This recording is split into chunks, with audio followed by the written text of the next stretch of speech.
একটা জিনিস আপনারা বুঝতে চেষ্টা করবেন, তাদের প্রতি 10,323-এর যারা শিক্ষক শিক্ষিকা তাদের প্রতি আমাদের প্রচণ্ড সিম্প্যাথি।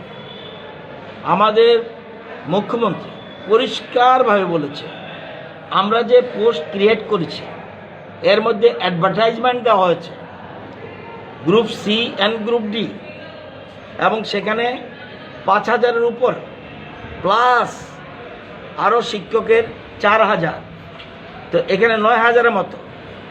যদি ওরা বসে থাকে, আন্দোলন করতে বাধা নেই, আন্দোলন করতে গণতান্ত্রিক ব্যবস্থাপনায় আন্দোলন করতে পারে। মুখ্যমন্ত্রী পরিষ্কার বলেছে এটাতে না বসে তারা বরঞ্চ ইন্টারভিউর জন্য তৈরি হোক। এবং একটা কথা মাথায় রাখতে হবে, বেকাররা রাগ করবে আমার কথা শুনে, তাদের কথা মাথায় রেখে কিন্তু আমরা পোস্টগুলি ক্রিয়েট করেছি। কিন্তু বিনা ইন্টারভিউতে কাউকে চাকরি দেওয়া যায়? ভারতবর্ষে এই নিয়ম আছে কি না আমি জানি না।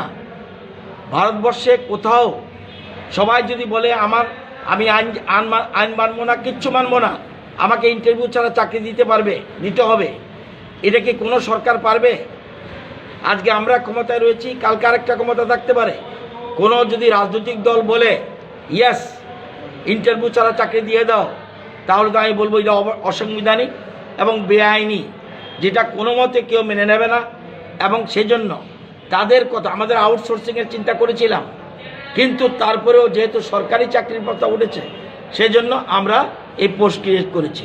এবং মাথায় রেখে তাদের মধ্যে আমরা বিশ্বাস অধিকাংশ ছেলে মেয়ে এই সুযোগ পাবে, এবং তাদের জন্য আমরা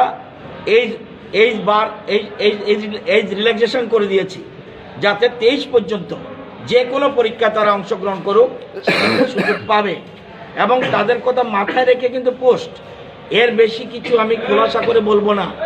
কিন্তু ইন্টারভিউ ছাড়া চাকরি, আপনার সাংবাদিক বন্ধু আমাকে বলুন ইন্টারভিউ ছাড়া চাকরি দেওয়া যায় কিনা কাউকে? সুপ্রিম কোর্টের রায়ে তাদের চাকরি গেছে, হাইকোর্টের রায়ে তাদের চাকরি গেছে, কোনো সরকার তাকে বাদ দেয়নি। কিন্তু যেহেতু পূর্বেকার সরকার তাদের সিলেকশনের ক্ষেত্রে ত্রুটি ছিল বলে, সিলেকশনের ক্ষেত্রে আমি কাউকে বলবো না অযোগ্য, আমি কাউকে বলবো না যোগ্য, কাউকে কিছু বলবো না, সিলেকশনের ক্ষেত্রে ত্রুটি ছিল বলে প্রথমে হাইকোর্ট, পরবর্তী সময় সুপ্রিম কোর্ট তাদেরকে বাতিল করেছে। সুতরাং এই অবস্থায় আমরা কি করতে পারি? আমরা বলেছিলাম নির্বাচনের আগে যে আমাদের সদিচ্ছা রয়েছে এবং তাদের একটা সেটেল আমরা করব। আমরা বেশ কয়েকবার একের অধিক আমরা সুপ্রিম কোর্টে তাদের জন্য এক্সটেনশন এনেছি, কিন্তু এরপরে আর এক্সটেনশন দেয় না। সেজন্য আমরা তাদের জন্য পোস্ট ক্রিয়েট করেছি, এবং তারা ইন্টারভিউ দিলে আমার বিশ্বাস তাদের অনেকের সুবিধা হবে। যারা বাদ যাবে তাদের কথা আমাদের মাথায় রয়েছে, কি পদ্ধতিতে তাদের নিতে হবে, সবটা এর বেশি প্রকাশ্য বলা চলবে না। কিন্তু মুখ্যমন্ত্রী বারবার অনুরোধ করেছে, আমি জানি না কেন এরপরে বসে রয়েছে। কোনো রাজনৈতিক ইন্ধনে যদি কেউ বসে থাকে আমার কিছু বলার নেই, কিন্তু আমি জানি 10,323-এর সবাই এখানে আসেনি।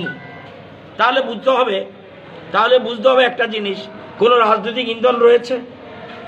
তারপরেও গণতান্ত্রিক ব্যবস্থাপনায় কোনো রাজনৈতিক দলের কেউ সমর্থক হতে পারে। আমরা সুবিধা করে দিচ্ছি সবাই ব্যবস্থার জন্য।